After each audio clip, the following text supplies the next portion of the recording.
देख रही थी, समझ गई बात को। भोग है ना, कल से पहले ही बनवा के रख दिया करिए तुलसी डाल करके, और आज थोड़ा लेट से बना कोई बात नहीं, कल से जो भी बनाओ कथा से पहले रख के तुलसी डाल के भोग लगा दिया करो। थोड़ी जब तक कथा चलेगी प्रभु पाएंगे तब तो इनको भोग मिलेगा, है ना, पहले रख दिया करिए। कल प्रदर्शन का नहीं, ये दर्शन का विषय होना चाहिए, है ना। प्रसादम तो प्रसन्नता, तुलसी डाल के अच्छे से भोग लगा देना। बोलो बांके बिहारी लाल की। अरे कथा की बहुत बात हो गई, थोड़ा बाहर बाहर की बात करें तब रस आएगा, है ना। कथा के बीच बीच में थोड़ा चुटकुले उटकुले भी बोलने से ना कथा में रस बढ़ जाता है। हमको क्या करें, कथा में घुस जाए तो चुटकुले उटकुले आता ही नहीं। कल से याद करूंगा, बीच बीच में बोलूंगा। तो रस कम आ रहा है क्या, आनंद आ रहा है? एक बार जोर से बोलो राधे राधे।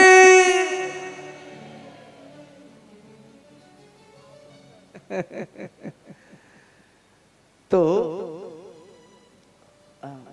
मुझे लगता है कथा में सिर्फ कथा होनी चाहिए, ठाकुर जी की चर्चा होनी चाहिए।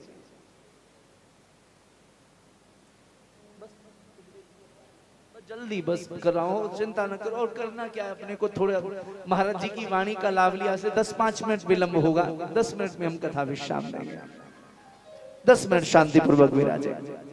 आचार्य वृंद आप लोग भी क्षमा चाहूंगा, बस 10 मिनट विराजे शांति से। तो भगवान सूत जी सौनकादिक ऋषियों से कहते हैं, दिव्यता के साथ भगवान ने गर्भ में रक्षा की, गर्भ का बालक धन्य हो गया। महाराज उत्तरा धन्य हो गई, उत्तरा का जीवन धन्य हो गया। अब तक जितने बालक महाराज जितनी माताएं हुई भारत की, किसी ने भक्त को गर्भ में धारण किया तो किसी ने भगवान को। उत्तरा पहली नारी जिसने भक्त और भगवान दोनों को गर्भ में धारण कर लिया। ये भक्ति का परिणाम है, ये शरणागति का परिणाम है। गोविंद मेरा कोई न सहारा बिन तेरे, एक बार कह दो ना गोविंद मैं तेरा तू मेरा, जीवन में बात बन जाएगी। भगवान वेदव्यास कहते हैं जन्मे, श्री सुखदेव जी महाराज कहते, श्री सूत जी कहते हैं सौनकादिक ऋषियों से, भगवान बाहर आए, उत्तरा चरणों में गिर गई। महाराज माफ करना, हम तो आपको बालक समझ रहे थे, पर आप तो बाप हो सबके हैं। अरे बुआ कैसी बात करती हो? बोले नहीं गोविंद क्षमा कर दो, अरे चला आप तो करुणा निधान हो। अच्छा क्या चाहिए मांग लो। बोले इसलिए थोड़ी का करुणा निधान, अरे मैंने तो इसलिए कहा कभी जाने अनजाने में संबंध के मारे गाली वाली दे दी हो तो माफ कर देना। भगवान बोले कुछ तो मांग लो बुआ। सबने कुछ न कुछ मांगा। बुआ ने कहा देना चाहते हो तो गोविंद ऐसा कुछ दे दो कि जैसी प्रीति अभी है वैसी प्रीति बनी रहे। सोचने लगी कि क्या ऐसा हो कि गोविंद से प्रीति बनी रहे। मन में विचार करने लगी, आप भी ध्यान से सुनना। विचार करने लगी क्या मांगू क्या मांगू क्या मांगू। इतने में ख्याल आया, बोले गोविंद एक बात बताओ। बोले क्या? बोले अब मेरे बेटे राजा बन गए, सब हो गया, अब आप क्या करोगे? बोले अब आपको छोड़ के चला जाऊंगा। बोले राजा नहीं बनेंगे तो? बोले तब यहीं रहूंगा जब तक बना नहीं दूंगा। मतलब बोले दुख है ना आपके जीवन में, इसको दूर करने के लिए तुम्हारे जीवन में रहूंगा। बोले गोविंद ये दुख दूर ही ना हो, ऐसी कृपा कर दो। कैसा प्रेम! ये कई बार मुझे लगता है दुख भी इसलिए आता है ना, श्री ठाकुर जी हमसे प्रेम करते हैं ना, भक्त से प्रेम करते हैं ना, तो उसको दुख देख के दुखी हो जाते हैं तो सुख दे देते हैं, और सुख देते हैं तो बेचारा उन्हीं को भूल जाता है, और उन्हीं को भूल जाता है तो भगवान को याद आती है, और याद आती तो करें क्या, तो फिर बेचारे उनको बुलाने के लिए अपने से फिर प्रेम हो जाए तो थोड़ा बहुत जो है दिखा देते हैं। ऐसा भी है क्या? ऐसा ही है।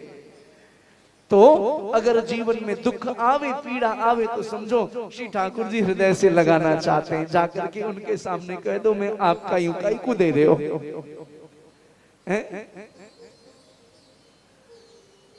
भगवान ने आशीर्वाद दिया। वापस गए, पांडवों को लेकर के भगवान पितामह के यहाँ गए, जो 54 दिनों से बाणों की सैया पर लेटे थे। पितामह ने हाथ जोड़ करके प्रणाम करना चाहा, पर हाथ बाणों में बंधे थे।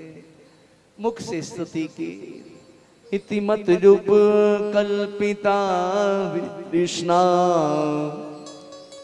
भगवती सात्वत पुंगवे विभूमि स्वसुखमुपगते क्वचिद्विहर्तुम्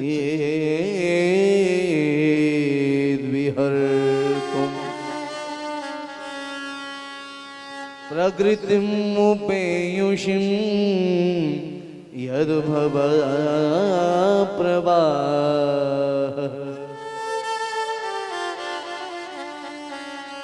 गोविंद जीवन के इति में एक कामना है। बोले क्या? बोले मति को स्वीकार कर लो, मन को ले लो। मन के मारे मारे हैं, मन के जीते जी। ये मन स्वीकार कर लो गोविंद। बोले क्यों? मन क्यों देना चाहते हो? बोले सरकार, मन एव मनुष्यानाम कारणम बंध मोक्षयो। मन ही सुख और दुख का कारण है। आप ले लोगे तो सुख दुख रहेगा ही नहीं, झंझट ही खत्म। इस मन को स्वीकार कर लो। जीवन की इति में मति को ले लो। जब तक मति आपके चरणों में लगेगी नहीं, तब तक कितना भी सत्कर्म करने गति हो सकती नहीं है। इसलिए जीवन की इति में मति को लेके गति प्रदान कर दो।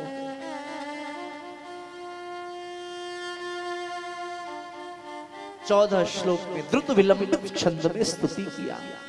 त्रिभुवन गमलम